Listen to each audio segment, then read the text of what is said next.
बिस्मिल्लाहिर्रहमानिर्रहीम। अस्सलाम वालेकुम students, I am Mohammad Usman Ali और मैथमेटिक्स टीचर। स्टूडेंट्स, आज हम chapter number 6 sequence and series को स्टार्ट कर रहे हैं। इसके साथ साथ हम आज एक्सरसाइज 6.1 के प्रॉब्लम्स को सॉल्व करेंगे।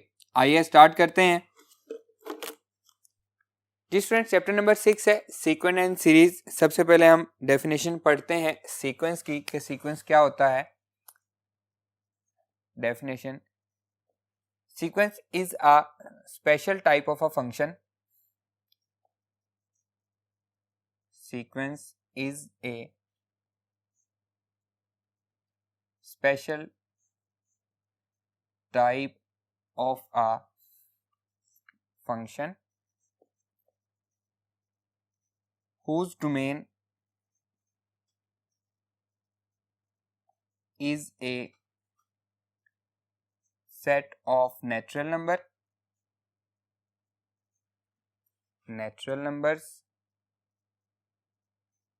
and range is a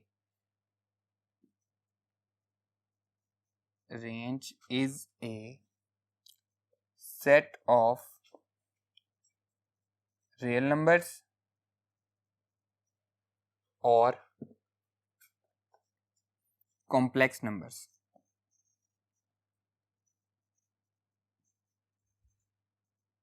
mathematically इसको हम रिप्रेजेंट करेंगे a function whose domain is a set of natural number and range is a set of real number or set of complex number.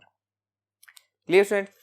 देखें, जो हमारे पास sequence होता है इसकी जो टर्म्स होती हैं उनको हम रिप्रेजेंट करते हैं A1, A2, A3, A4, A5 up to sworn. जितनी भी उसकी टर्म्स होंगी ABC, A1, B1, C1, इसी तरह से ये हमारे पास टर्म्स होती हैं। जबकि हमारे पास जो सीक्वेंस का नेम है, अगर हमें किसी भी सीक्वेंस को रिप्रेजेंट करना है तो उसे मैं रिप्रेजेंट करूँगा AN और उसके गिर्द ब्रैकेट लगाऊंगा, तो ये क्या है, सीक्वेंस का नेम रिप्रेजेंट हो रहा है। इसी तरह से BN उसके गिर्द ब्रैकेट लगा दी, ये भी सीक्वेंस का नेम है। इसी तरह से अगर मैं SN लिख दूं तो ये भी हम क्या है, सीक्वेंस का नेम ही रिप्रेजेंट कर रहे हैं। आप कोई भी यहाँ पे रख सकते हैं ABC की जगह।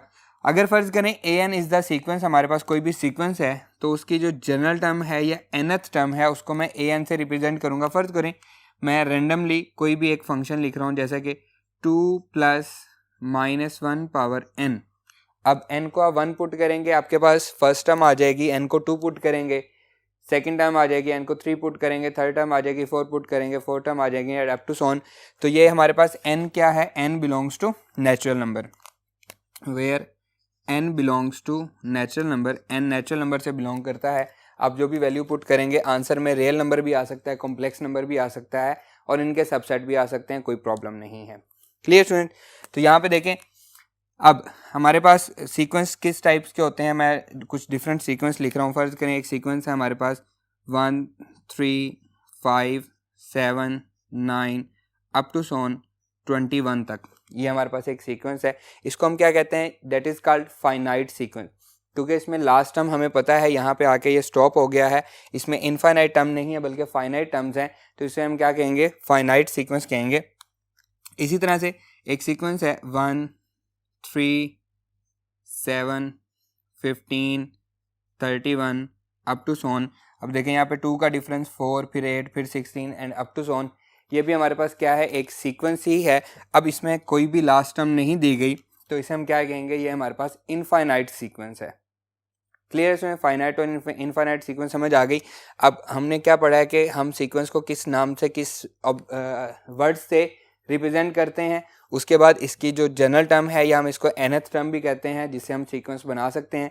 कुछ सीक्वेंस होते हैं उनकी nth टर्म एग्जिस्ट करती हैं और कुछ सीक्वेंस ऐसे भी होते हैं जिनकी कोई nth टर्म एग्जिस्ट नहीं करती। इसी तरह से ये हमारे पास कौन से हैं, फाइनाइट सीक्वेंस है, और ये हमारे पास कौन से इनफाइनाइट सीक्वेंस है। हम इनका नाम भी लिख देते हैं।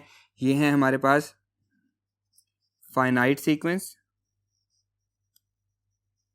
और ये है हमारे पास इनफाइनाइट सीक्वेंस।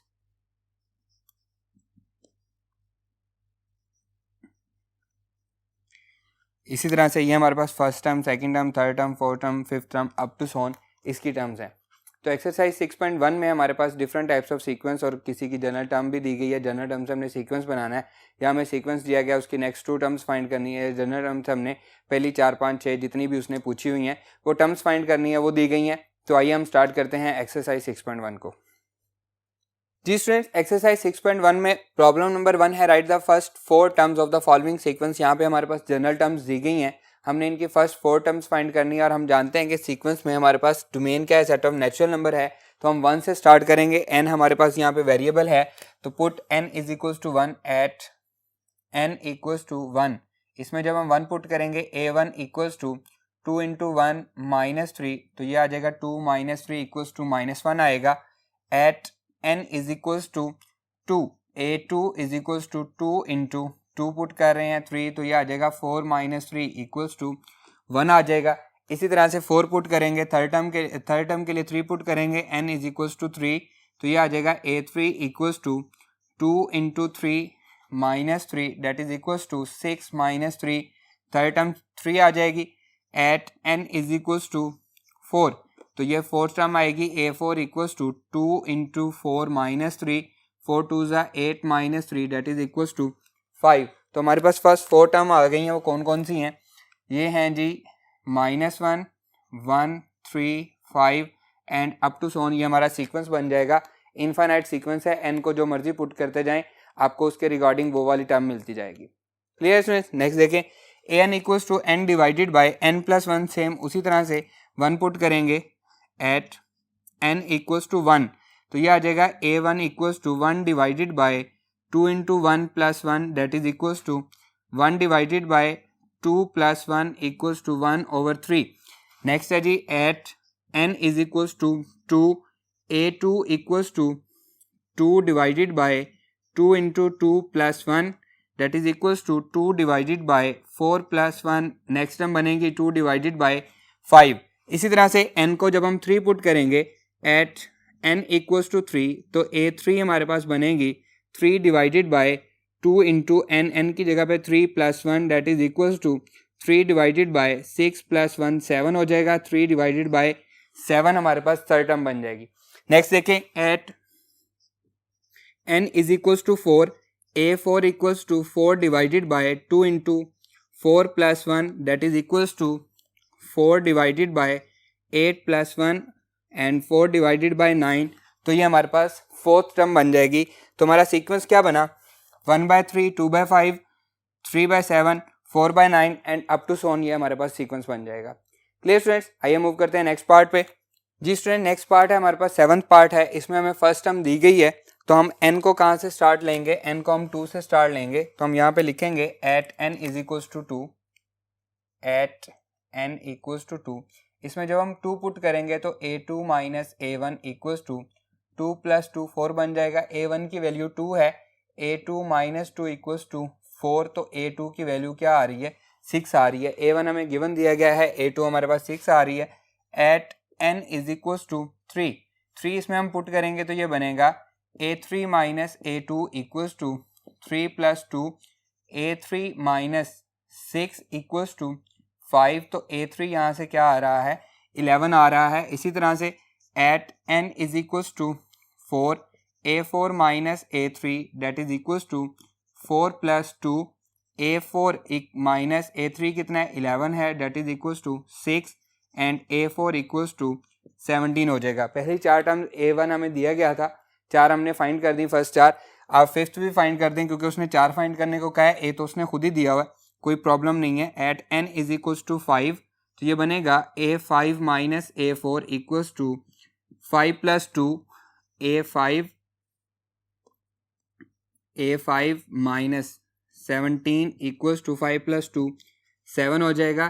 तो a5 क्या आएगा जी? 17 प्लस 7 24 आ जाएगा। अब हमारे पास सीक्वेंस क्या बना है?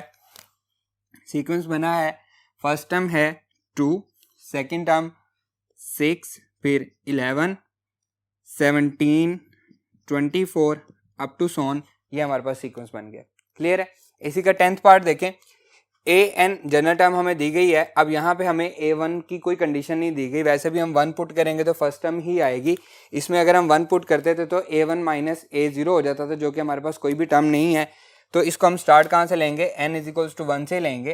एट n इक्वल्स टू 1 ये आ जाएगा a1 equals to 1 divided by a plus 0d that is equals to 1 over a. At n equals to 2 a2 equals to 1 divided by a plus 1d तो that is equals to a plus d बच जाएगा, 1 से multiply होगा, कोई फर्क नहीं पड़ेगा उसको. At n equals to 3 a3 equals to 1 divided by a plus 3 minus 1 2 आ जाएगा, 2d हो जाएगा. तो ये हमारे पास क्या बन जाएगी, थर्ड टर्म बन जाएगी. इसी तरह से at n equals to 4 a4 equals to 1 divided by a plus 4 minus 1 3d हो जाएगा, 3d तो फोर्थ टर्म बन जाएगी. तो हमारा सीक्वेंस क्या बनेगा, सीक्वेंस हमारा बनेगा, सीक्वेंस की फर्स्ट टर्म आएगी 1 ओवर a, सेकेंड टर्म है 1 divided by 1 plus d, third term है हमारे पास 1 divided by a plus 2d and fourth term है a plus 3d 1 divided by a plus 3d up to so on. ये हमारा sequence बन जाएगा. क्लियर है स्टूडेंट्स? स्टूडेंट्स इस प्रॉब्लम के जो बाकी पार्ट्स हैं वो आपके लिए होमवर्क है, आपने खुद से उनको प्रैक्टिस करना है. आइए हम मूव करते हैं नेक्स्ट प्रॉब्लम पे.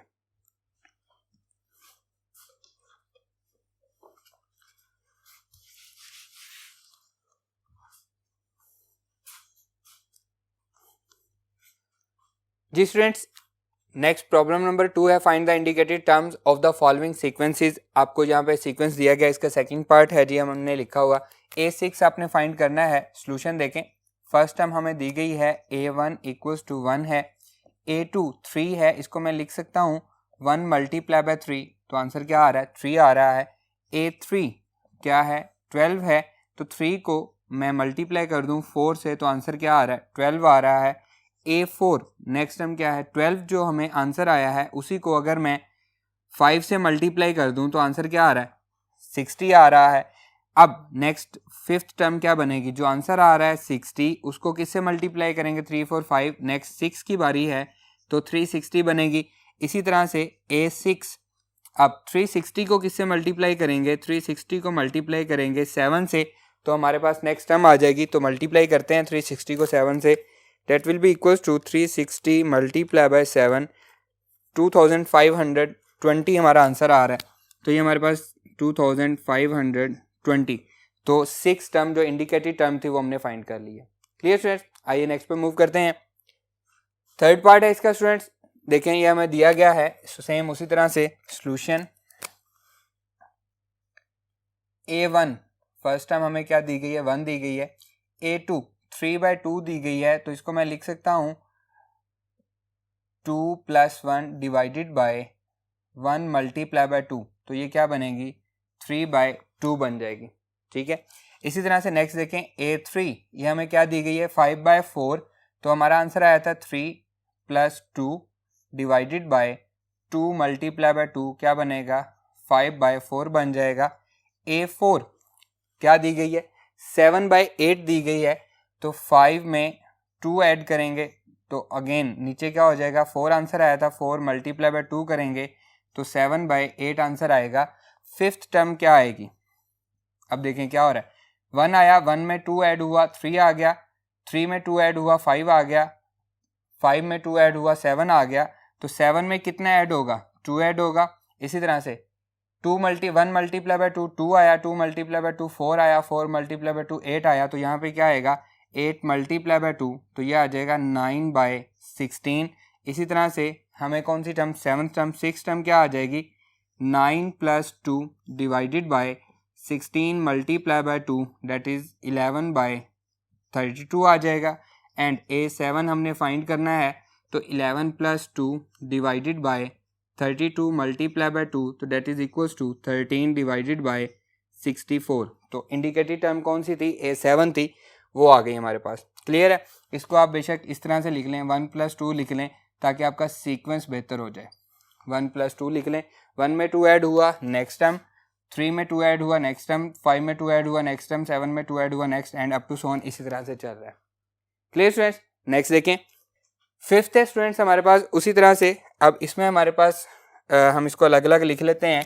सॉल्यूशन देखें, a1 ये हमें दिया गया है 1, a2 that is equals to -3 A3 क्या हुआ 1 में जो प्रीवियस टर्म है इसमें 4 ऐड हुआ तो हमारे पास A3 आ गया A4 सेकेंड टर्म में -3 में -4 हुआ तो आंसर आया -7 तो फोर्थ टर्म आ गई A5 थर्ड टर्म में 4 ऐड हुआ 5 + 4 तो हमारे पास फिफ्थ टर्म आ गई। इसी तरह से six term A6 fourth term में -7 -4 हुआ तो हमारे पास -11 आ गई।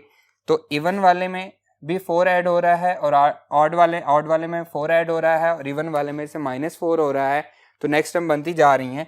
अब A7 क्या होगा जी 9 में कितना ऐड होगा 4 ऐड होगा तो आंसर आएगा 13 सेवन्थ टर्म आएगी। A8 6 वाले में -11 में -4 होगा तो हमारे पास 8th टर्म आ जाएगी -15। क्लियर स्टूडेंट, इसके जो बाकी पार्ट हैं वो आपके लिए होमवर्क हैं, आपने खुद से सॉल्व करना है। आइए मूव करते हैं नेक्स्ट प्रॉब्लम पे।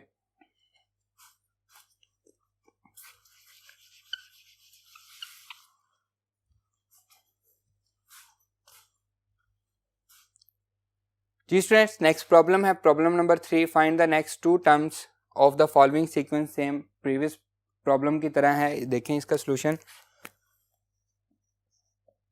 फर्स्ट टर्म है हमारे पास A1 7 है, A2 7 में अगर हम 2 प्लस करेंगे तो हमारे पास A2 बन जाएगा। A3 सेकेंड टर्म में 9 में अगर हम 3 ऐड करेंगे तो हमारे पास A3 बन जाएगा। A4 अगर हम 12 में 4 ऐड कर दें तो 16 बन रहा है। तो जो भी आंसर आ रहा है उसमें हम 2 3 4 अप टू सोन ऐड कर रहे हैं। तो A5 क्या बनेगा 16 में कितना ऐड करेंगे 5 ऐड करेंगे तो 21 बनेगा। और A6 21 में 6 ऐड करेंगे तो 27 बन जाएगा। ये हमारी नेक्स्ट 2 टर्म्स फाइंड हो गई हैं। क्लियर, नेक्स्ट देखें। थर्ड पार्ट है स्टूडेंट इसका, सेम उसी तरह से सॉल्यूशन देखें। फर्स्ट टर्म है हमारे पास -1 या फिर इसी को मैं लिख सकता हूँ A1 equals to -1 multiply by 2 power 0। -1 multiply by 1 answer क्या आएगा -1 ही आएगा। सेकेंड टर्म देखें A2 दैट इज क्या करेंगे जी 1 मल्टीप्लाई बाय यह आ जाएगा 2 पावर 1 और 2 पावर 1 का आंसर क्या आएगा 1 मल्टीप्लाई बाय 2 दैट इज किसके इक्वल हो जाएगा जी ये 2 के इक्वल हो जाएगा। इसी तरह से A3 कितना है 12 है तो अब 2 power 0 2 power 1 2 power 2 4 multiply by किससे करेंगे 3 से करेंगे तो ये आ जाएगा 3 मल्टीप्लाई बाय 4 आंसर 12 आ जाएगा। A4 60 है 2 पावर 0 2 पावर 1 2 पावर 2 तो नेक्स्ट क्या आएगा 2 पावर 3 8 मल्टीप्लाई बाय 5 से अगर मल्टीप्लाई होगा तो 5 मल्टीप्लाई बाय 8 क्या आंसर बनेगा 40 बनेगा। तो A5 क्या बनेगा जी 1 3 5 यहाँ पे क्या आएगा 7 and 2 power 4 7 multiply by 2 power 4 कितना होगा 16। तो इसको हम कैलकुलेट कर लेते हैं 7 मल्टीप्लाई बाय 16 ये आ जाएगा 112 and next A6 next 2 terms find करनी थी 4 दी गई थी। 7 के बाद बारी है 9 की 2 पावर 5 आ जाएगा 9 मल्टीप्लाई बाय 32 2 पावर 5 32 होता है मल्टीप्लाई बाय तो ये आ जाएगा 288। तो हमने क्या करना था इस सीक्वेंस की नेक्स्ट 2 टर्म्स फाइंड करनी थी। इसी तरह से जो बाकी पार्ट हैं इसके वो आपके लिए होमवर्क हैं, आपने खुद से उसको सॉल्व करना है। आज का हमारा ये लेक्चर यहीं पे ख़त्म होता है। इंशाल्लाह नेक्स्ट लेक्चर में आपसे मुलाकात होगी। अल्लाह हाफिज़।